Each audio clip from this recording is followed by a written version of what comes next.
Hai guys, welcome back to my YouTube channel. Apa kabar nih semua teman-teman? Semoga sehat-sehat terus ya. Dan makasih banget buat yang udah nonton video aku, apalagi subscribe ya. Semoga nih kalian tuh tambah sukses, tambah makmur jaya kayak toko bangunan. Nah, di video kali ini aku mau ngebahas suatu kasus yang menurut aku nih sangat-sangat mengerikan. Kenapa? Karena ini tuh tokoh utamanya adalah seorang wanita, seorang istri, seorang ibu, seorang teman. Tapi, aduh, kayak iblis jahatnya gitu ya. Mungkin ini iblis sendiri juga sungkem gitu sama si ibu ini ya. So, nggak usah terlalu bertele-tele, langsung aja kita mulai ngebahas kasusnya. Check it out! So guys, kasus ini tuh berawal dari seorang wanita bernama Michelle atau biar akrab nih kita panggil Shelly. Si Shelly ini tuh lahir pada tanggal 15 April 1954 di Battleground, Washington. Dia lahir dari kedua orang tua yang awalnya utuh-utuh tuh. Nama bapaknya Les dan nama ibunya adalah Sharon Watson. Dia anak pertama dari 3 bersaudara alias punya adik 2. Namun nih sayangnya ketika dia masih kecil banget ya, benar-benar masih kecil, masih butuh perhatian, orang tuanya malah bercerai. Dan awalnya nih dia ikut tinggal bersama ibunya. Bisa dibilang nih ya guys, ibunya tuh kurang baik gitu ya. Kenapa? Karena itu bukan fokus jaga anak tapi malah mabok-mabokan dan selalu ngebawa cowok ke rumah. Bahkan cowok yang dibawanya itu bukan cowok yang baik-baik, tapi cowok yang kasar gitu ya. Shelly kecil pun melihat kejadian-kejadian itu, guys. Sampai akhirnya, ketika Shelly berusia 6 tahun nih, ibunya itu membawa Shelly dan adiknya bernama Chuck ke rumah bapaknya. Jadi tuh ceritanya kayak nggak mau diurusin lagi. Sedangkan si bungsu, Paul, tetap tinggal bersama ibunya nih, guys. Tanpa alasan apapun, tanpa pernah menanya kabar apapun, tanpa ngucapin ulang tahun, tanpa ngucapin Natal nih, ibunya hilang begitu aja.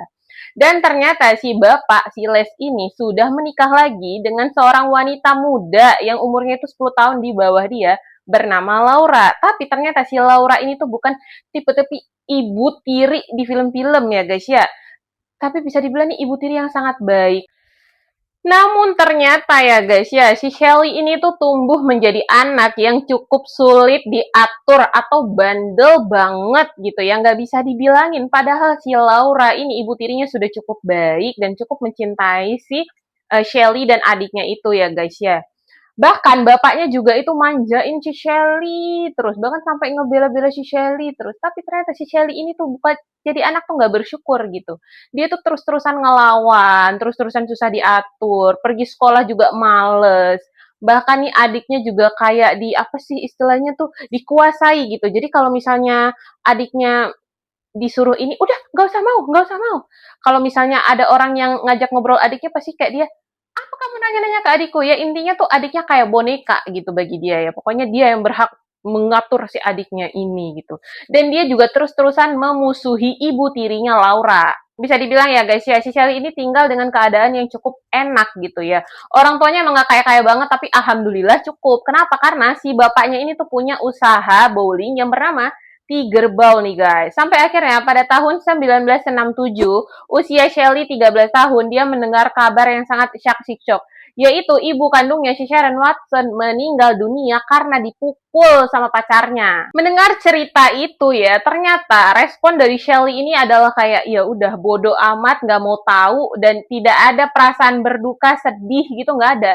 Sebenarnya itu sudah menandakan bahwa dia akan tumbuh menjadi ya orang yang tidak berempati ya guys ya. Sampai akhirnya nih, adik bungsunya si Paul pun dibawalah ke rumah bapaknya gitu, karena kan ibunya udah meninggal. Dan saat itu nih, perhatian orang-orang banyak itu terpusat ke si Paul, guys. Dia tuh nggak senang tuh ngelihat, wah kok orang-orang udah mulai perhatian sama adik aku, nggak ke aku lagi. Nggak senang tuh dia, guys ya. Dan dia pun makin bandel, makin berulah. Sampai-sampai nih, dia pernah menaruh pecahan kaca di sepatu adik-adiknya. Dan dia tuh ngerasa seneng tuh ngelihat adiknya tuh tersiksa. Bahkan dia suka mencuri duit keluarganya. Dia suka ngehilangin atau ngebuangin barang-barang keluarganya. Sampai-sampai nih, si ibu tirinya juga suka difitnah yang enggak-enggak. Dan yang lebih parah lagi nih, dia pernah sampai hampir ngebakar rumahnya sendiri. Tapi nih ya guys, ya si Sally ini tuh punya keluarga deket yang dia tuh seneng banget, yaitu adalah neneknya bernama Ana. Nah, si Ana ini itu sikapnya atau tingkah lakunya itu 11-12 sama Shelly. Orangnya kejam, orangnya sadis, egois, dan gak bisa dibilangin gitu. Bahkan sama suaminya sendiri aja dia suka marah-marah dan menyiksa suaminya guys. Tapi ternyata si Shelly ini malah ngefans banget atau mengidolakan si Ana ini guys. Dan si Ana ini merasa, wah anak ini tuh 11-12 sama aku. Dan didoktrin lah tuh, udah kamu tinggal sama nenek aja, ngapain kamu tinggal sama keluarga kamu. Nenek gak yakin orang tua kamu bisa bikin kamu sukses. Nah, mendengar omongan tersebut, si Shelly ini semangat dong. Akhirnya, pada tahun 1969 nih, si Shelly ini ngomong langsung ke orang tuanya, aku kayaknya mau tinggal sama nenek aja, aku nggak mau tinggal sama kalian lagi. Mendengar hal itu nih, orang tuanya tentu nggak setuju. Karena ya walaupun sebandel-bandelnya si Shelly ini, orang tuanya tetap ingin yang terbaik buat Shelly. Tapi nggak terima dong digituin sama orang tuanya. Akhirnya dia balas dendam nih guys. Saat itu kan usianya 15 tahun. Dia baca sebuah majalah, dan di majalah itu ada berita tentang anak yang diperkosa oleh bapaknya. Terus langsung aja nih, dia datang ke kantor polisi dan dia mengaku-ngaku kalau dia itu diperkosa sama bapaknya sendiri guys. Nah, orang polisi itu kan percaya ya, apalagi si Shell ini tuh orangnya pinter acting dan manipulatif banget guys. Tapi ternyata pas dicek semuanya di visum di ini segala macam, nggak ada tanda-tanda kekerasan dan si Shelly-nya juga masih perawan guys. Aneh-aneh aja. Karena kejadian itu ya, orang tuanya ini merasa kayaknya si Shelly ini tuh harus kita masukin ke sekolah militer gitu ya, sekolah asrama maksudnya gitu. Ya udah akhirnya si Shelly ini dipindahin lah ke sekolah asrama yang mana pada Sabtu Minggu nih si Shelly ini tuh pulang ke rumah nenek kakeknya. Tapi nenek kakek tiri nih, alias orang tuanya si Laura. Sampai-sampai nih, orang tuanya si Laura ini tuh selalu kewalahan banget setiap si Shelly ini pulang gitu ya. Setiap Sabtu Minggu nih bukan kita bersantai nih malah jadi nightmare gara-gara si Shelly. Karena si Shelly itu bener-bener kayak kasar banget, suka marah-marah sama nenek kakeknya, suka main fisik juga gitu.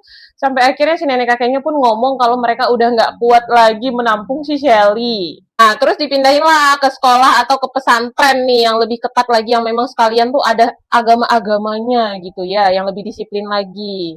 Nah, pas masuk ke situ nih juga ada aja tingkah si Shelly gitu ya. Semua anak-anak di situ dikerjain sama dia, nggak cuman anak-anak, guru-gurunya juga dikerjain sama dia. Sampai pihak sekolah tuh suka nelponin orang tua Shelly gitu kayak, Bu, ini Shelly-nya bisa dibawa pulang dulu nggak ya? Soalnya lagi nggak ada yang ngejagain, lagi nggak ada yang ngawasin gitu ya. Sampai akhirnya nih ya guys ya, mereka tuh aduh dikerjain satu-satu gitu, ditaruh nih pecahan kaca di sepatu-sepatunya gitu sampai berdarah. Karena hal tersebut pun akhirnya pihak sekolah mengeluarkan si Shelly guys. Orang tuanya pun udah putus asa, ini mau sekolah ini anak ini kemana lagi gitu ya, semua sekolah udah nolak. Sampai akhirnya ya guys, pada tahun 1971 nih, si Shelly ini tuh dikirim ke rumah bibinya guys, untuk menyelesaikan tahun terakhir di SMA. Nah, ternyata di situ tuh agak mendingan dikit. Kenapa? Karena ternyata dia kenal sama laki. Kenalan sama cowok, jatuh cinta. Akhirnya pacaran lah dia. Ya, nama pria tidak beruntung itu adalah Randy Rivardo, guys. Ya, namanya awal-awal tapi kan kalau jatuh cinta tuh masih indah-indah gitu ya. Walaupun ini cewek agak-agak gitu ya, tapi ya udah si Randy Rivardo nih sangat mencintai si Shelly lah gitu ya. Diromantisin, dikasih bunga, dikasih apapun gitu. Dan akhirnya nih setahun kemudian si Shelly pun lulus sekolah dan dia harus kembali ke rumahnya di Washington. Nah di situ ya guys ya, si Shelly tuh ngerasa kayak, aduh aku malah jauh sama pacar aku, gimana nih, gini-gini gitu-gitu.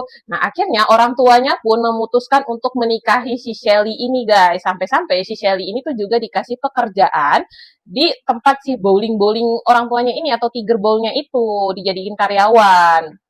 Nah, akhirnya menikahlah mereka di usia yang sangat muda, yaitu usia 18 tahun. Awalnya nih ya, orang tuanya tuh mikir kalau si Shelly ini tuh nikah nih, si Shelly bakal lebih benar gitu hidupnya, bakal lebih tertata gitu hidupnya. Tapi ternyata enggak, guys. Bahkan lebih parah, parah, parah, parah. Kenapa? Karena nih dia udah dikasih kerjaan nih sama bapaknya, tapi nggak pernah mau masuk kerja, nggak pernah mau datang kerja. Pokoknya seenaknya aja. Dan akhirnya pada usia 19 tahun nih, bapaknya memecat dia.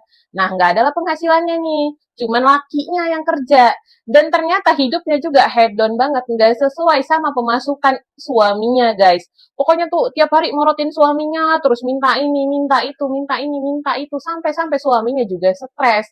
Dan dia ini juga bisa dibilang ya, kalau nggak diturutin tuh ya marah-marah gitu, emosian. Nah, terus nih dia tuh juga masih ngebebanin orang tuanya, terutama bapaknya nih guys. Jadi dia tuh minta mobil baru nih sama bapaknya. Misalnya contoh lah dia mintanya Avanza gitu kan. Nah, terus sama bapaknya tuh nggak dibeliin Avanza, dibeliin lah Brio, ya yang mungkin yang lebih murah gitu. Nah, dia langsung marah tuh, langsung ngamuk gitu. Nggak mau dia, itu berasa dihina banget dia tuh. Dia minta A kok dikasih B. Sampai-sampai akhirnya nih ya, dia tuh pura-pura overdosis buat nunjukin kalau dia tuh marah banget, kesel banget sama bapaknya gitu. Terus pernah juga nih, dia tuh pengen pindah rumah gitu. Dia ngomong ke suaminya, abang, ayolah kita pindah rumah bang ke rumah yang lebih gede. Nah suaminya bilang, sabar ya cinta, tunggu nanti kalau uangnya lebih banyak. Nggak mau tuh dia nunggu-nunggu. Langsung dia bikin skenario seolah-olah tuh rumahnya dirampok. Dia sampai mukul dirinya sendiri. Barang-barang dihancurin. Terus dia nelpon suaminya, sayang, rumah kita dirampok sayang.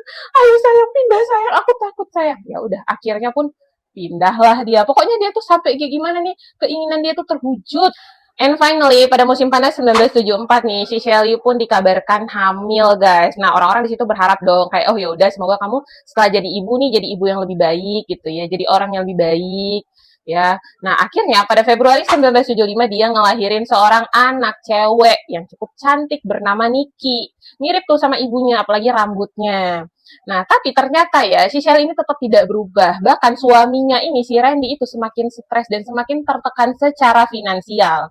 Sampai akhirnya nih ya guys ya, si suaminya pun memutuskan untuk menceraikan si Shelly dan meninggalkan Shelly dan anaknya ini. Iya, tapi tentu aja ya, si Shelly ini nggak mau juga ngerawat anak kandungnya, guys. Sampai akhirnya si Nikki ini dititipin di rumah neneknya atau di rumah orang tuanya Shelly, guys. Tapi ternyata si Laura ini seneng-seneng aja gitu dititipin cucunya, karena dia juga takut dan khawatir kalau si Nikki ini tuh bisa hancur gitu hidupnya sama si Shelly ini ya guys. Karena dia ngerasa juga Shelly belum pantas jadi seorang ibu. Nah, dirawatlah nih si Niki selama kurang lebih 1 tahun. Tiba-tiba nih si Shelly datang lagi bawa cowok baru yang bernama Denny Long.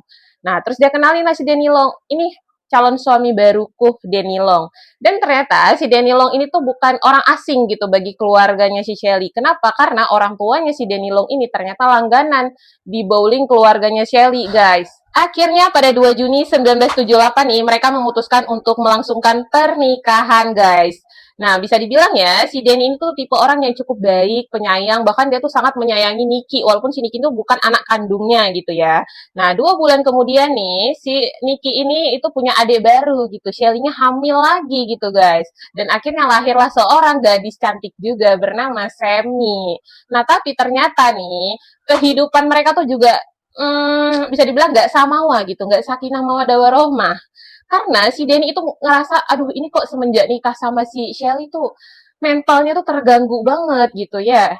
Mental health-nya tuh bener-bener terkuras banget, emosian banget gitu. Tiap hari berantem, tiap hari bertengkar, tiap hari main fisik juga gitu. Dan akhirnya nih ya guys, si Denny pun memutuskan untuk meninggalkan rumah alias bercerai dengan si Shelly. Setelah bercerai kedua kalinya nih ya, mendapatkan laki-laki itu bukan hal yang sulit bagi Shelly guys. Karena pada suatu hari nih dia lagi di bar minum-minum cantik, dia ketemu sama satu cowok yang bernama Dev Knotek guys. Nah si Dev ini itu melihat Shelly juga langsung jatuh cinta pada pandangan pertama. Karena bagi dia tuh si Shelly ini tuh cewek tercantik yang pernah dia lihat. Dan si Dev ini juga sebelumnya belum pernah pacaran, belum pernah tuh kenal yang namanya cinta-cintaan.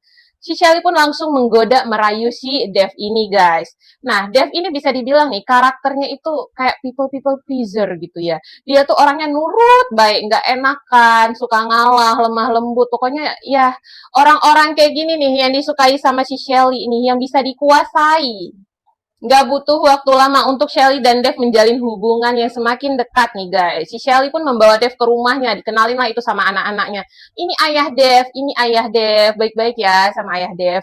Dan di sini si Shelly juga bercerita kepada Dev kalau dia ini tuh sakit kanker.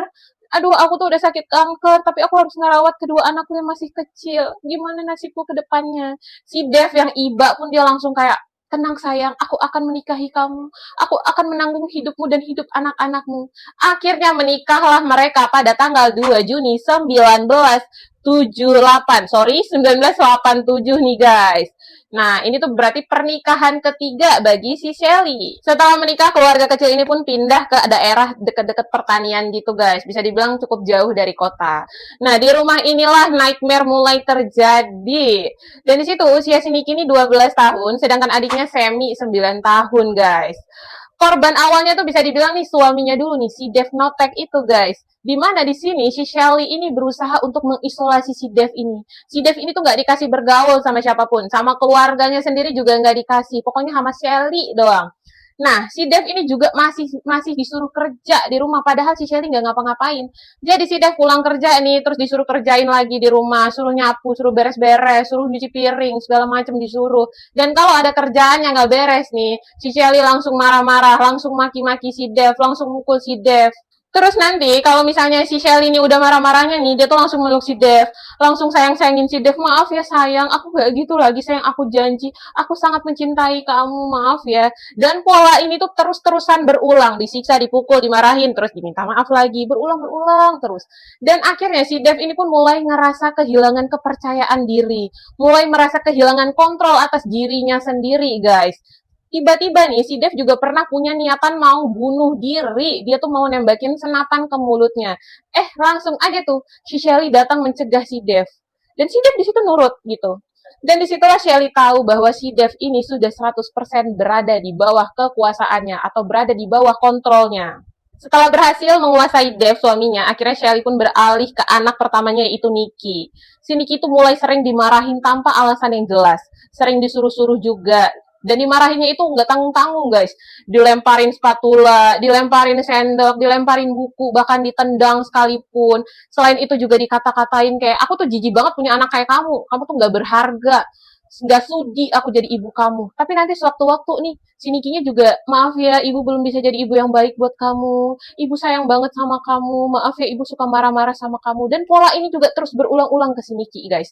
Sampai-sampai nih pernah ya, suatu hari si Niki ini tuh didorong sama ibunya dan kepalanya tuh keantuk sama dinding, guys. Dan di dinding itu tuh ternyata ada paku. Nah, langsung dong berdarah kepalanya ya. Tapi nggak dibawa ke dokter, dibiarin aja sama si Shelly. Nah, terus nih, setiap Niki mau keluar rumah, si Shelly ini juga selalu menutup luka-lukanya itu dengan make up. Dan si Shelly selalu disuruh pakai baju, lengan panjang, celana panjang. Pokoknya tuh jangan sampai orang-orang curiga. Sementara itu, anak keduanya si Shelly ini, yang si Shemi itu, disiksa secara psikologis nih guys. Mereka berdua itu tuh nggak dibolehin mandi.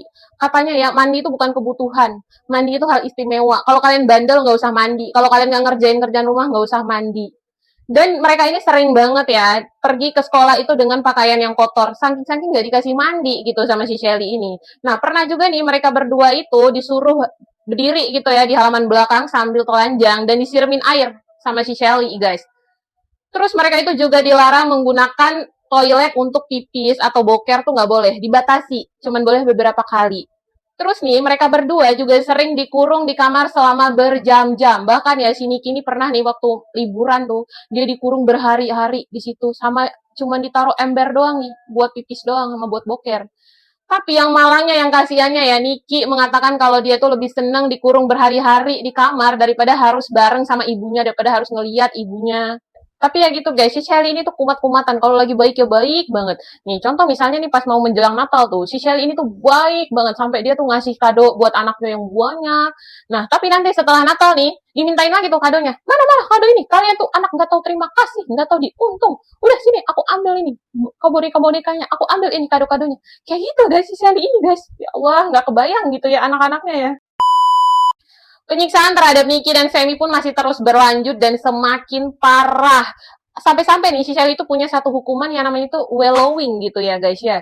Nah, hukuman wallowing ini tuh jadi kayak tengah malam nih, si Niki atau Seminya lagi tidur, terus nanti ibunya masuk ke dalam kamar, terus dia bangunin Niki teriak-teriak, "Niki, bangun Niki, bangun." Nah, kaget dong si Nikinya. Terus si Niki ini pun harus pergi ke halaman belakang, dibuka semua bajunya, terus dia harus berguling-guling di lumpur atau di tanah yang kotor Sambil si Shelly-nya ini teriak-teriak, kamu tuh jorok, kotor, babi yang kotor, digitu-gituin guys. Dan di sini si Dev pun sudah mulai terlibat untuk ikut menyiksa anaknya ya guys. Dimana di sini si Dev itu ngirimin si Nikinya itu pakai selang, pakai keran gitu ya, dengan air yang cukup dingin ya, dan itu bayangin tengah malam guys.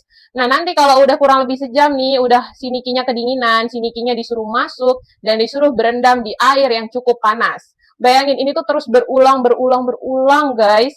Ya, nggak kebayang ya jadi Niki dan Semi gitu ya. Di rumahnya sendiri yang harusnya menjadi tempat yang aman, dan bahkan ketika tidur pun ya, dia tuh harus terus-terusan dihantui sama ibunya yang stres dan gila ini. Belum puas dengan cuman menyiksa Niki dan Semi doang nih, akhirnya Shelly pun memutuskan untuk mencari korban baru, yaitu keponakannya sendiri bernama Shane Watson guys.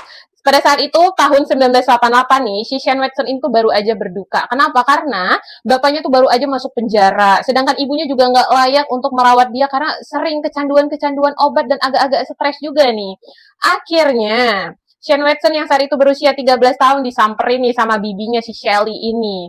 Shen, gimana kalau kamu tinggal sama Bibi aja? Bibi tuh kasihan sama kamu nggak terawat di sini. Mending tinggal sama Bibi aja ya. Di sana kan juga ada Nikki, ada Semi. Jadi kamu tuh pasti lebih enak gitu. Nah, Shane Watson pun yang mendengar itu langsung happy banget karena dia ngerasa kayak wah ada keluarga yang masih peduli sama dia. Terus juga kayak merasa wah di sana kan ada Nikki, ada Semi, jadi dia punya teman gitu. Nggak tahu aja sih Shane kalau dia baru aja masuk ke dalam pintu neraka. Ya, seperti biasa nih guys. Awal kedatangan si Shen nih, si Shelly ini tuh masih ngebaik-baikin. Kayak, kamu mau makan apa? Betah-betah ya di rumah tante. Nah, tapi setelah seminggu, 2 minggu, si Shelly pun langsung membuka topengnya, guys. Dimana dia tuh langsung ngasih kerjaan ke Shen. Dan kerjaannya itu nggak nanggung-nanggung, banyak call. Awalnya si Shen ini ngerasa kayak, oh ya udahlah, namanya juga aku numpang kan. Jadi ya udah seharusnya aku membantu pekerjaan rumah. Tapi ketika pekerjaannya ini nggak beres atau lama atau apa tuh, si Shelly pun langsung marah-marah, langsung menendang si Shen, langsung memukul si Shen, langsung ngata-ngatain si Shen. Dan akhirnya Shen pun merasa hidup di dunia yang penuh dengan ketakutan. Aduh, anak sekecil itu. Setelah beberapa waktu ya guys, si Shen ini tuh juga disuruh tidur di ruang bawah tanah tanpa kasur, tanpa bantal sekalipun. Dan si Shen ini juga harus mengikuti hukuman seperti Nikki yang aku bilang kayak wallowing itu guys. Dan yang lebih parahnya lagi ya, semua barang-barang si Shen ini tuh diambil. Kayak baju-bajunya diambil. Jadi dia itu cuma boleh pakai baju kotor doang, bajunya juga cuma dikit. Dan ya penggunaan toilet atau mandi juga nggak diizinin. Ya sudah, sama kayak dia memperlakukan anak-anaknya. Sampai-sampai nih ya guys, ya si Shen itu ngerasa apakah memang aku layak diperlakukan seperti ini ya. Mungkin ya emang aku layak, apalagi aku numpang. Jadi ya udah, saat itu Shen merasa ya udah terima-terima aja. Dan dia pun mulai deket nih sama si Nikki guys, karena bisa dibilang ya mereka berdua yang paling sering dapat siksaan. Jadi mereka paling sama-sama senasib seperjuangan gitu. Mereka sering curhat, sering menghibur. Nah, si Shelly yang melihat itu tentu aja enggak senang guys. Akhirnya dikerjain nih mereka berdua. Yang mana ya mereka berdua disuruh telanjang, terus mereka sama-sama dansa nih atau joget-joget di ruang tamu sambil diliatin sama keluarga lain. Di situ bener-bener ya si Shelly itu ketawa-ketawa doang, sedangkan anaknya sama sepupunya ini atau ponakannya bener-bener malu. Masih di tahun yang sama, yaitu pada tahun 1988 nih, si Shelly tiba-tiba mengumumkan kalau dia hamil lagi anak ketiga nih. Berarti ini anak dari si Dev ya guys ya. Nah, di sini banyak orang, terutama anak-anaknya itu berharap kelahiran adik kecilnya itu nanti akan membawa perubahan atau kebahagiaan lah sedikit di rumah ini atau di keluarga ini guys. Sampai akhirnya Juni 1989 lahirlah si adik kecil itu yang bernama Tori. Jadi ini cewek lagi. Jadi tiga-tiga anaknya si Shelly ini cewek. Nikki dan Semi cukup menyayangi adik kecilnya yang bernama Tori itu guys. Sampai suatu hari nih, si Nikki ini tuh pernah ngelihat si Shelly ini guys ngelungkupin atau ngenutupin mukanya si Tori itu pakai bantal diteken. Kaget banget di situ si Nikki guys. Dan pernah nih suatu hari sebelum kejadian itu, si Tori ini tuh masuk ke rumah sakit gara-gara si Shelly ini itu bilang anak saya tuh berhenti bernafas, kayaknya dia udah meninggal deh. Tapi ternyata berhasil diselamatkan. Ini bisa-bisanya si Shelly ini kepikiran mau ngebunuh anaknya yang masih bayi. Nikki yang melihat kejadian itu pun dia berjanji sama dirinya sendiri kalau dia tuh bakal ngejaga adik-adiknya ini guys, terutama si Tori yang masih kecil. Dan ternyata ya guys ya, ada korban baru lagi nih datang bernama Katie Loreno guys. Nah, jadi si Shelly sama si Katie ini tuh bisa dibilang mereka tuh teman lama, guys. Si Katie Loreno itu lahir pada tanggal 8 Agustus 1958 di Los Angeles. Dan bisa dibilang ya, si Katie ini tuh kepribadiannya tuh cukup baik ya. Dia tuh orangnya ramah, suka menolong, gak suka konflik. Pokoknya gak aneh-aneh gitu, ceria banget. Dia tuh bekerja sebagai penata rambut. Bahkan pelanggan-pelanggannya tuh suka banget sama dia karena dia tuh pembawaannya tuh positif banget gitu. Nah, sampai suatu hari nih kan ketemulah sama si Shelly, curhat-curhat lah mereka. Terus si Kat ini bilang kalau dia tuh baru aja kehilangan pekerjaan dan dia saat ini lagi krisis ekonomi banget, bener-bener kanker alias kantong kering. Nah, di sini si Shelly itu memanfaatkan keadaan. Dia mulailah membujuk si Katie. Cat, gimana kalau kamu tinggal di rumahku aja? Aku nggak tega soalnya ngelihat sahabatku tuh harus menderita, sahabatku susah. Aku nggak tega, Cat. Ya udah ya gimana kalau kamu tinggal di rumahku aja. Katie Loreno, wanita berusia 30 tahun yang saat itu sedang merasakan pahitnya dunia gitu ya. Tiba-tiba datang temen yang nawarin bantuan, pasti ngerasa, waduh, Shelly adalah malaikat penolongku. Akhirnya dia ilah tuh, maulah tinggal sama si Shelly. Tanpa dia tahu bahwa itu adalah neraka yang baru bagi kehidupannya. Seperti kejadian sebelum-sebelumnya nih guys ya, awalnya si Shelly ini tuh ngebaik-baikin si Katie gitu, udah nggak usah sungkan, anggap aja rumah sendiri. Nah tapi setelah seminggu, 2 minggu nih mulai nih, si Katie pun diberikan pekerjaan yang cukup banyak dan benar-benar nggak masuk logika gitu ya. Si Katie yang mengerjakannya pun kewalahan guys, tapi apapun yang dikerjain sama si Katie ini selalu salah di mata Shelly guys, selalu dimarah-marahin, kamu gimana sih nggak bisa ini ya, kamu gimana sih nggak bisa ini ya, pokoknya tuh ada aja yang dikomplain. Dan si Shelly ini juga memutuskan hubungan Katie dengan keluarganya. Jadi setiap keluarga Katie nelpon, si Shelly bilang, Katie-nya nggak mau teleponan sama kalian, Katie-nya nggak mau ngobrol sama kalian. Sampai-sampai akhirnya nih, si Katie pun merasa terisolasi di dunianya si Shelly, guys. Dan yang lebih parah lagi ya, si Shelly ini tuh juga ngefitnah Katie. Jadi si Katie tuh dikasih obat tidur tuh yang banyak banget, sampai-sampai nih si Katie ketiduran terus. Nah, terus nanti dia nuduh tuh, Katie, kamu kok masuk ke kamarnya Shen dengan keadaan telanjang sih? Dan di sini si Shen pun disuruh untuk benerin atau maksudnya disuruh ngeiyain gitu. Kalau enggak ya pasti si Shennya dipukul kan. Dan di situ bener-bener si Katie ngerasa kehilangan kepercayaan diri. Bahkan dia dituduh makan sambil jalan. Makan sambil jalan, maksudnya makan sambil tidur. Bener-bener si Katie ngerasa kayak, aduh apa aku kayak gitu ya. Dan dia juga ngerasa cukup bersalah. Ya, padahal semua itu nggak bener, guys. Tapi ternyata itu berhasil menghancurkan kepercayaan dirinya si Katie. Si Katie pun mulai linglung gitu, kayak, kok aku gini banget ya jadi orang? Kok aku kayak gini banget ya? Gitu. Dan akhirnya penyiksaan fisik pun mulai dilakukan. Dimana di Shelly di sini sering memukul Katie dengan kabel listrik, dengan alat apapun itu dipukul si Katie. Terus semua barang-barang si Katie itu diambilin sampai-sampai nih si Katie harus mengerjakan pekerjaan rumah dengan keadaan telanjang, guys. Dan yang lebih parahnya lagi ya, si Katie ini tuh nggak dikasih makan dengan layak dan baik. Si Katie juga disuruh tidur di lantai tanpa alas apapun. Sampai-sampai nih giginya si Katie itu bener-bener jadi kropos banget. Katie juga sering dikurung berjam-jam di lemari nih guys. Dan dia tuh juga rambutnya sering dibotakin lah, dipotongin lah sama si Shelly guys. Sampai-sampai nih yang lebih parah lagi, Shelly juga mewajibkan anak-anaknya itu juga memukul si Katie guys. Jadi tuh kayak disuruh jentikin pakai karet. Terus nanti si Shelly itu disuruh mukulin, nendang si Katie gitu. Kalau enggak nih, anak-anaknya yang bakal disiksa, bakal dipukul lebih parah. Ya udah mau, nggak punya pilihan lain pun mereka melakukan itu guys. Terus nanti kalau misalnya si Katie udah kesakitan tuh, terus si Shelly datang pura-pura jadi penyelamat. Aduh kalian kok bandel banget sih, jangan kayak gitu ya sama bibi Katie ya. Langsung disayang-sayangin si Katie. Maaf ya Katie, maafin anak-anakku sama ponakanku ya. Dan itu tuh terus dilakukan guys. Iya bisa dibilang ya guys ya, si Shelly ini tuh ingin memainkan permainan logika gitu atau psikologis ya. Yang mana dia sebenarnya adalah pelaku tapi dia seolah-olah malaikat gitu kali ya. Dan akhirnya pada tahun 1992 keluarga itu pindah ke rumah baru di Manohan Landing Road, Raymond, Washington. Nah, rumah inilah kemudian yang dikenal sebagai Shelly Notek House of Horrors. Ketika lagi pindahan rumah nih, cuman si Shelly doang nih yang santai-santai di sofa sambil makan coklat, makan kacang, nonton TV. Yang lainnya tuh disuruh ini, suruh itu. Jangan lupa ya itu ya, jangan lupa angkat itu ya. Bener-bener kayak, aduh, raja kali dikira ya.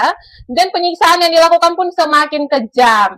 Sampai-sampai nih si Shen ini tuh ditempelin badannya tuh pakai lakban di dinding selama berjam-jam. Terus tuh anunya si Shen tuh atau kelaminnya si Shen tuh diolesin kayak balsem gitu sampai dia tuh menjerit kesakitan, kepanasan. Dan yang lebih parahnya juga nih, penyiksaan yang paling terkejam itu dilakukan oleh Cat, maksudnya untuk Katy gitu ya guys. Dimana di sini Katy itu nggak boleh mandi gitu, harus pakai pakaian kotor. Terus nanti tuh si Katy itu disiram pakai pemutih. Duh, kamu kotor banget sih. Nih ya, aku siram ya biar bersihan ya. Dan kalian bayangin di tubuh si Katy itu udah banyak luka-luka. Disiram pakai pemutih. Apa nggak keperihan itu? Dan yang lebih kejamnya lagi ya, di saat penyiksaan yang semakin brutal ya, si Shelly ini pun memberi makan yang sangat-sangat tidak layak kepada Katy.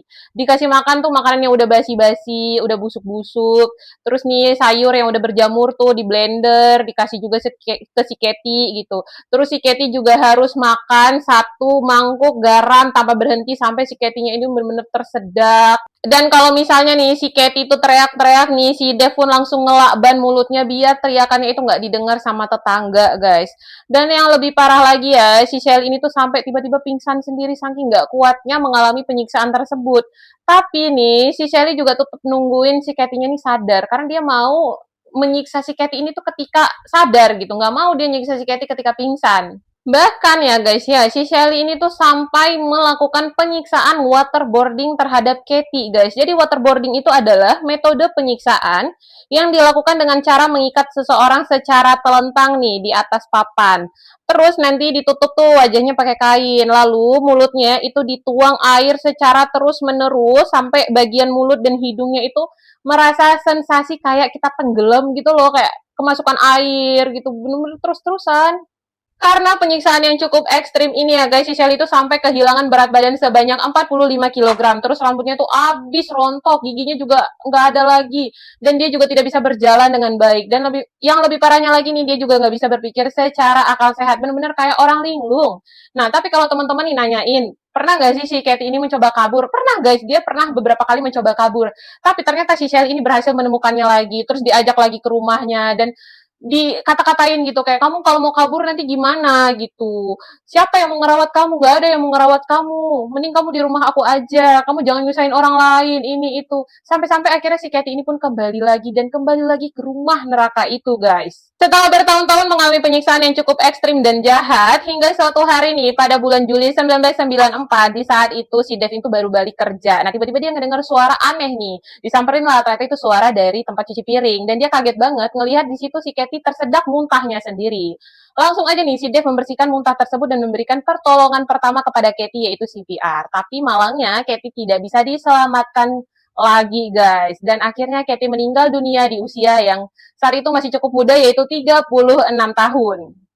Ya kurang lebih nih ya, setelah menyiksa si Katy selama 6 tahun nih, terus si Katy-nya ujung-ujungnya meninggal, itu ternyata belum cukup puas bagi si Shelly, karena dia benar-benar nggak tobat guys. Akhirnya nih, jasadnya si Shelly pun dimasukkan ke dalam sebuah peti yang sudah dilapisi dengan kayak logam gitu, lalu petinya itu dibakar, dan kurang lebih selama 5 jam nih, mayatnya Katy berubah semua menjadi abu, dan abunya ini pun dibuang ke laut. Yang lebih malangnya lagi nih, nggak ada satupun dari keluarga si Katy yang mencari keberadaannya guys, gara-gara ulah si Shelly ini guys. Nah, sampai akhirnya si Shelly itu menyebarkan berita hoax, dibilanglah ke keluarganya si Katy kalau si Katy ini tuh kabur dari rumahnya gara-gara kepincut cinta supir truk. Dan dia juga nyampein tuh ke anak-anaknya biar anak-anaknya nggak curiga. Tante Katy tuh udah kabur dari rumah, dia tuh kepincut cinta supir truk. Dan anak ini antara percaya sama nggak percaya, tapi ternyata keponakannya si Shen ini langsung bilang dengan frontal, enggak, dia enggak kabur, dia meninggal. Melihat si Shen ini sudah mulai berani berontak atau mulai berani nggak percaya sama ngomongannya si Shelly pun mulai menghasut si Dev suaminya. Dia bilang lah, aduh gimana ini kalau misalnya si Shen itu ngelapor polisi, habis kita, habis kamu. Nah, di situ si Dev itu berusaha untuk menenangkan istrinya, udah tenang aja, dia tuh masih kecil, nggak akan dia ngelaporin. Tapi bukan Shelly namanya kalau nggak habis pikiran liciknya. Akhirnya dia bikin lah tuh suatu fitnah di mana celana dalam anaknya si Tori nih yang paling bayi itu ditaruh darah gitu, dikasih bercak darah, dan dia bilang sama Dev, ini lihat nih anak kamu udah dijahatin sama si Shen, kamu masih mau diem aja. Nah, si Dev yang ngelihat kejadian itu langsung emosi, disamperin itu ke kamarnya si Shen, dan langsung dihajar, dipukul habis-habisan guys. Setelah penyiksaan itu ya guys, si Shen ini pun langsung nyamperin si Nikki, sepupunya. Dia bilang lah, Nick sebenarnya ya aku tuh punya banyak foto tentang penyiksaan-penyiksaan Tante Katie. Aku punya barang-barang buktinya. Nih fotonya tuh ada di boneka teddy bear. Aku masukin. Gimana kalau kita lapor polisi sekarang, Nikki? Nah, si Nikki ini awalnya tuh pengen gitu ngelaporin polisi. Tapi dia tuh saking takutnya sama ibunya gitu ya. Saking gak beraninya sama ibunya. Dia malah bilang sama ibunya. Dia bilang lah kalau si Shen ini punya barang-barang bukti. Kaget banget dong si Shelly ngedenger itu guys. Langsung lah si Shelly datang ke suaminya dan mengompor-ngompori suaminya guys. Dibilang lah habis lah kita bang, masuk penjara kita bang. Dan akhirnya ya guys, Dev pun yang mendengar berita itu langsung shock. Dia masuk lagi ke kamarnya si Shen nih sambil membawa sebuah senapan. Langsung aja tuh si Shen-nya pun ditembak. Dan akhirnya korbannya bertambah lagi guys. Setelah itu ya guys, ya mayatnya diperlakukan sama dengan mayatnya si Katie. Dimasukin ke peti, terus dibakar, dan abunya pun dibuang ke laut yang sama juga guys. Sampai akhirnya keesokan paginya anak-anaknya ini pun mencari si Shen ini. Karena kan mereka udah deket banget ya, udah kayak saudara. Memang saudara sih, maksudnya udah klop banget gitu. Nah di sini si Shelly pun membuat alasan baru lagi, di mana dia bilang, iya si Shen kabur. Ini ada suratnya nih, dia kabur ke Alaska, katanya dia mau kerja. Dan sering banget nih, si Shell ini pura-pura telepon gitu seolah-olah itu si Shen, oh iya kamu kerja gimana gini-gini, tapi sepupunya ini sendiri nggak pernah tuh ngobrol secara langsung sama Shen. Dan di sini ya guys, ini kita sebenarnya sudah mulai mengerti sebenarnya si Shen ini tuh bukan kabur, melainkan dibunuh oleh ibunya. Setelah Katie dan Shen menghilang nih, sasaran utamanya kembali lagi ke anaknya yaitu si Nikki. Mulai lagi nih disiksa si Nikki, dimarah-marahin si Nikki, nggak dikasih mandi, nggak dikasih pakai toilet, pokoknya balik lagi nih, sengsara lagi nih si Nikki nih. Sampai akhirnya pada tahun 1993, ketika si Nikki sudah mulai beranjak dewasa dan udah lulus sekolah nih, dia memutuskan untuk kuliah. Dan saat itu dia merasa kayak gue baspol gitu, baru merasakan wah ternyata begini hidup tanpa ibuku gitu ya. Sebelumnya tuh dia ngejawab dulu tuh sama ibunya ketika ibunya marah ke dia gitu yang maki-maki dia, terus dia langsung ngejawab ke ibunya, sudah ya ma, sudah stop ya ma, bapak tuh nggak berhak lagi ngatur-ngatur kehidupan aku gitu, udah aku udah berhak atas diriku sendiri. Dan akhirnya si Shelly pun dikirimkan, maaf, si Niki pun dikirimkan ke bibinya nih guys untuk melanjutkan kuliah. Dan tinggallah di sini si Semi sama si Tori ini anaknya. Sasaran selanjutnya adalah si Semi yang selama ini mungkin Semi nggak terlalu dimarah-marahin ya karena kan ada si Niki sama si Shen gitu. Di sini akhirnya si Semi merasakan penderitaan yang sampai pernah nih ya, waktu si Semi berangkat sekolah nih, dia tuh kan biasa berangkat sekolah kan seragamnya jelek, lusuh gitu ya, udah biasa. Nah, terus tuh guru ngeliat, kok kamu tuh selalu nggak ngerjain PR gitu, kenapa? Nah, akhirnya si Semi pun mengatakan kalau sebenarnya PR-nya itu disobek sama mamanya sendiri. Dan dia juga menceritakan semua penderitaannya di rumah gitu. Kaget dong pihak sekolah, terus pihak sekolah bilang, ya udah gimana kalau saya telepon ibu kamu? Mau nggak? Boleh nggak? Biar kita selesaikan ini. Nah, ketika mau ditelepon itu, si Semi malah nangis-nangis, Bu, tolong Bu, jangan telepon Bu, saya takut Bu, saya ngarang doang Bu, saya bohong doang Bu, enggak, ibu saya tuh baik.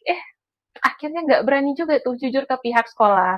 Sampai akhirnya ketika Semi sudah mulai tidak tahan lagi, dia pun kabur ke rumah neneknya, yaitu Bapak Les dan Ibu Laura. Akhirnya ya guys, di rumah itu tinggal mereka bertiga nih, si Shelly, si Dev, and Tori.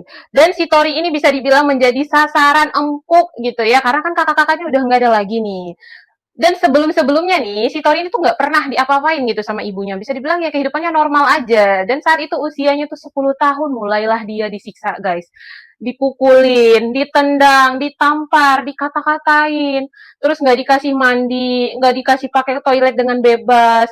Terus kalau misalnya pergi sekolah nih, bajunya juga jelek banget, lusuh banget, kasihan banget ya Allah.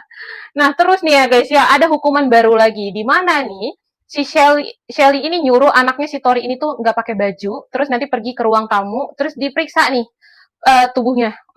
Sambil diperiksa tuh dikomentarin, duh ini kamu kok nggak ini ya, kok ini kamu ini ya, kok kaki kamu ada ininya ya, kayak gitu guys.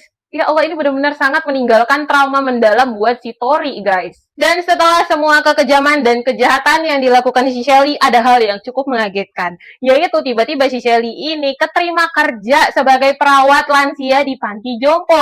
Bayangin, orang sekejam ini gitu, sejahat ini, sesadis ini bisa kerja merawat panti jompo, merawat lansia di panti jompo. Aneh banget ya, ya. Ya nggak tahu lah ya, itulah karena dia sangat-sangat manipulatif. Dia tuh bisa menarik orang seolah-olah tuh dia baik, seolah-olah dia tuh lemah lembut. Dan sampai akhirnya nih, dia tuh berkenalan dengan seorang pria yang bernama Ron Woodward. Nah, si Ron ini itu, dia ceritanya lagi ke panti jompo itu buat ngelakuin sukarelawan gitulah terhadap kucing-kucing. Nah, terus berkenalan lah nih sama si Shelly. Ron ini sendiri lahir pada tanggal 15 Desember 1945, guys. Bisa dibilang si Ron itu kepribadiannya tuh cukup baik. Dia tuh ramah, terus juga humoris, dan badannya tuh besar, dan dia tuh juga suka pakai-pakai perhiasan. Nah, saat dia bertemu dengan Shelly, dia tuh bisa dibilang berada di titik terendah di hidupnya. Kenapa? Karena orang tuanya tuh baru aja meninggal, dan dia baru juga bercerai sama istrinya. Ya bener-bener kayak, bisa dibilang tuh titik terendah dia malah ketemu sama iblis gitu ya. Datanglah si Shelly nih, dia menghiburlah si Ron ini. Dia pokoknya dia dengerin curhatnya, dia kasih nasehat. Sampai akhirnya nih, si Shelly pun mengajak Ron ke rumahnya nih guys. Kenalanlah si Ron ini sama si Tori nih guys. Di sisi tuh si Tori sangat menyukai si paman Ron ini. Mereka main kartu, mereka seneng-seneng. Pokoknya ya happy banget lah gitu. Dan si Ron ini tuh juga cukup terhibur dengan perkenalan dia dengan Tori guys. Sampai akhirnya ya guys, si Shelly ini pun mengajak si Ron ini tuh untuk tinggal bareng. Gimana kalau kita tinggal bareng aja? Kami udah nganggap kamu keluarga sendiri kok. Daripada kamu stres kayak gitu, mending gak apa-apa ya, tinggal aja di sini. Akhirnya si Paman Ron pun mengiyakan tanpa tahu apa yang terjadi setelahnya, guys. Sebenarnya ya guys ya, ada temennya si Ron yang lain ini yang menawarkan bantuan juga untuk tinggal bareng. Tapi si Ron ini tuh memilih tinggal sama Shelly karena melihat keluarganya Shelly ini tuh sangat hangat, terutama ada si Tori juga. Jadi tuh kayak dia merasa terhibur banget nih. Akhirnya pindahlah, sama seperti yang sebelum-sebelumnya nih, seminggu 2 minggu tuh ya masih baik gitu. Sampai akhirnya semua harta bendanya si Ron ini dikuras, pakaian-pakaiannya diambil, perhiasan-perhiasannya diambil, sampai cuma tinggal nih celana dalam doang ya yang dipakai sama si Ron guys. Dan akhirnya ya si Ron ini pun diberi pekerjaan yang cukup banyak. Dia tuh sampai ngerjain dari pagi sampai malam dan cuma dikasih makan 1 kali sehari, itu pun juga makannya tuh nggak boleh bareng sama mereka. Selain itu ya si Ron ini juga disuruh tidur di luar di teras rumah padahal ada kamar yang kosong. Anaknya nih, si Tori yang melihat kejadian itu tentu aja cukup kasihan. Dan dia akhirnya nanya ke ibunya, Ibu, kok Paman Ron digituin sih? Kan kasihan. Nah, ibunya malah ngejawab gini, kalau kamu kasihan, ya udah nikahin aja tuh sekalian Paman Ron, malah digituin. Dan akhirnya ya melihat kedekatan si Paman Ron dengan Tori ini, ibunya pun menjauhi mereka. Si ibunya ini sampai bilang sama si Paman Ron, kamu gak usah ngomong ya sama si Tori ya, awas aja kamu kalau misalnya aku ngelihat kamu ngomong sama si Tori. Nah, kalau misalnya kalian tanya si paman Ronnya ini tuh berusaha lari nggak? Berusaha guys, berusaha. Tapi berkali-kali dia mencoba lari. Berkali-kali si Shenley ini pun punya beribu cara buat ngajak lagi si Ron ini masuk ke dalam rumah tersebut. Bahkan pakai sampai menggunakan si Tori gitu ya, menggunakan si Tori untuk membujuk si Ron. Ron ini juga dilarang menggunakan kamar mandi rumah ya guys. Dia tuh disuruh pipis tuh di luar. Sampai suatu hari nih pernah digap lah si Ron ini tuh kencing di gelas. Nah si Shelly yang tahu kayak gitu langsung marah ngebentak-bentak si Ron sampai ngancam si Ron buat minum urinnya sendiri guys. Bayangin. Dan si Shelly ini juga terus-terusan mukulin si Ron sampai juga nih si Ron disuruh mukul dirinya sendiri.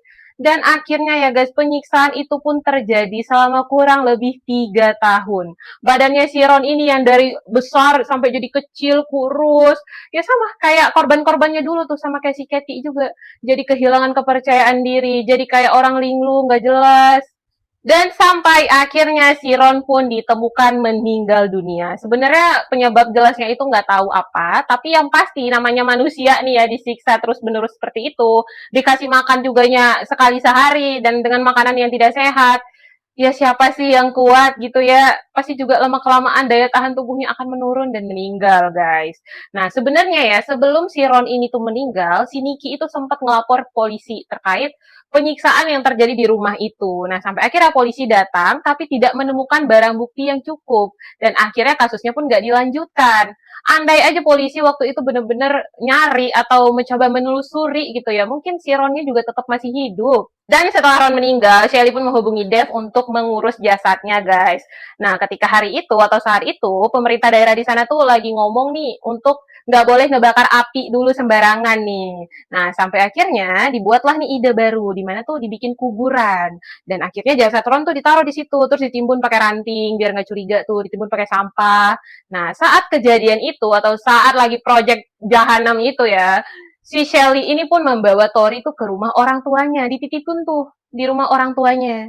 Nah, disitulah pertama kalinya si Tori ini bertemu atau berkumpul lagi sama kakak-kakaknya setelah sekian lama. Dan dia pun mulai menceritakan semua masalah yang ada di rumah. Sampai dia ikut disiksa, kedatangan Paman Ron, diceritain semua nih ke kakak-kakaknya. Dan kakaknya tuh bener-bener shock banget, ternyata adiknya pun menjadi korban. Dan kakaknya merasa kalau ini nggak dihentikan nih, adiknya juga bisa jadi korban selanjutnya seperti Katie, Shen, dan Ron nih guys. Akhirnya mereka pun membuat sebuah rencana. Apa itu rencananya? Jadi gini, jadi si Tori nih ceritanya balik dulu ke rumah. Ya seolah tuh tidak terjadi apa-apa. Seolah tuh dia nggak tahu apa-apa. Sampai akhirnya nih dia mengumpulkan barang-barang bukti seperti bajunya si Ron, terus bekas perbannya si Ron, terus ada gundukan tanah juga, itu tuh dikumpulin ditaruh di kandang ayam. Terus dia bikin di notes kecil tuh biar kalau misalnya polisi datang, polisi tuh tahu mau nyari barang buktinya tuh di mana. Terus ditempelin tuh di suatu tempat. Nah, sedangkan dua kakaknya ini tuh datang lagi ke kantor polisi dan menjelaskan secara detail. Di sini polisi tuh kayak mulai percaya dan curiga nih sama keluarganya. Akhirnya disamperin lah tuh ke rumah. Dan si Tori pun diselamatkan ya, maksudnya dibawa ke tempat yang lebih baik.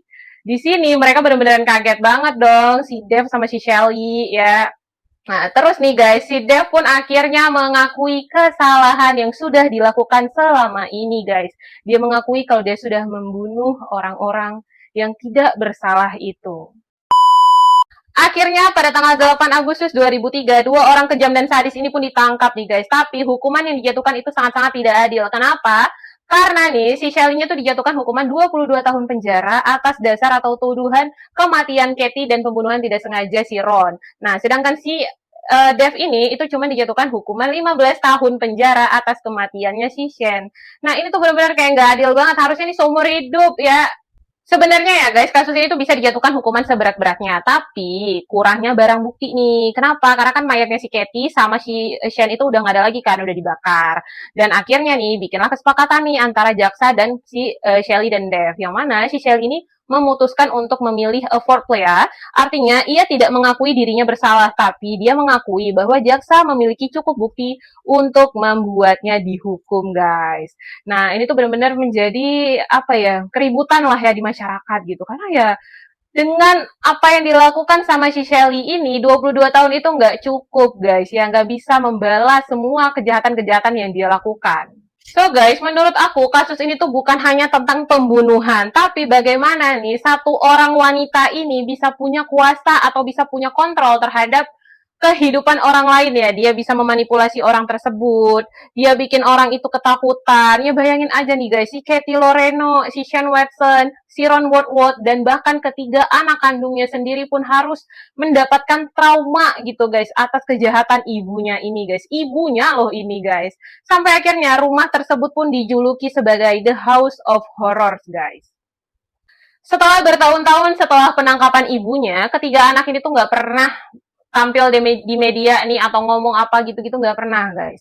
Dan akhirnya ketika ibunya ini mau bebas nih pada tahun 2022 kemarin, ketiga anak ini pun memutuskan untuk membuat sebuah buku tentang kisah hidup mereka nih, yang judulnya If You Tell. Mungkin teman-teman bisa baca ya biar lebih bisa meresapi atau mengetahui lebih lengkap kisah hidup mereka. Ya, akhirnya pada tahun 2022 si Shelly pun dibebaskan. Nah, jadi guys, pembelajaran yang cukup penting dari kasus ini ya menurut aku. Nah, orang jahat itu tuh nggak cuman dari orang asing guys, tapi bisa jadi dari orang terdekat kita, dari orang tua kita, dari pasangan kita, dari teman kita, ataupun dari siapapun orang terdekat kita. Jadi kita harus berhati-hati guys. Dan buat kalian nih, kalian tuh jangan pernah ngerasa kalian tuh layak untuk diperlakukan seenaknya, dikatain seenaknya, dipukul seenaknya. Nggak ada satupun manusia yang layak diperlakukan seperti itu. Nah, jadi bagi kalian yang merasa kok aku diginiin ya, kok aku digituin. Nah, kalian boleh tuh coba mencari pertolongan, entah curhat ke psikiater, entah curhat ke siapa gitu ya. Tapi harus hati-hati juga ya curhatnya. Jangan sampai curhat ke temen ya kayak model-model Shelly ini. Nah, pokoknya kalian mempertanyakan tuh, apakah aku layak diperlakukan seperti itu? Nah, kalau emang kalian gak layak, kalian harus cepat kabur atau lari dari situasi seperti itu. Jangan sampai kalian tuh terlena, dan kalian tuh berada di kontrol manusia itu, guys. Ya, kayak kasus yang terjadi masalah si apa sih di Bandung itu loh guys, Yufi itu kan juga kayak gitu ya. Dia tuh dikontrol sama si pacarnya sendiri. Nah, so jangan sampai ya. kita merasakan hal seperti itu. Dan kalau emang ada tanda-tanda cepet kabur ya, cepet tinggalin orang-orang toksik seperti itu. Oke guys, so sekian dulu ya video dari aku. Semoga teman-teman suka. Jangan lupa like, comment, and subscribe. Dadah, see you in the next video.